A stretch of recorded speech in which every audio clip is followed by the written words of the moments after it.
And with us at the big table, Macomb County Executive Mark Hackel. Mark, thanks so much for joining us. Thanks for having me. All right, so let's get started. In just a couple of weeks, you're going to be doing a state of the county. So what is the state of Macomb County right now? Well, I think just to kind of give you a little glimpse of it, it's pretty exciting if you think about it. The question is, this new form of government, is it working?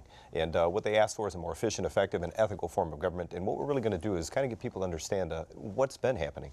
Probably the easiest way of explaining it, because people are always questioning about the budget, the national budget, state budget.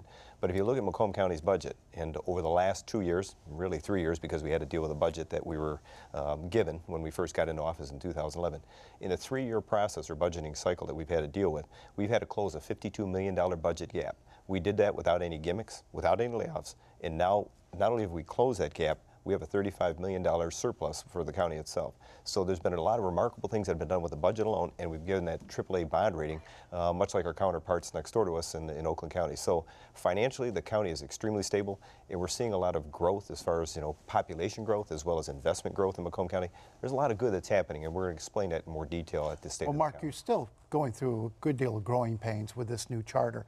Not everybody is in agreement on the powers the charter gives you, the powers it assigns to the county commission. How does that all get worked out? Is that ultimately a court, a judge is going to decide who has what authority in Macomb County? And that's, I think, where we're going to probably end up, and that's unfortunate. I mean, the reality is, as you stop and look at what was just ruled on in the appellate court, basically the decision in the appellate court was that the board's role was very passive when it comes to contracting. In fact, that's the wording in their language.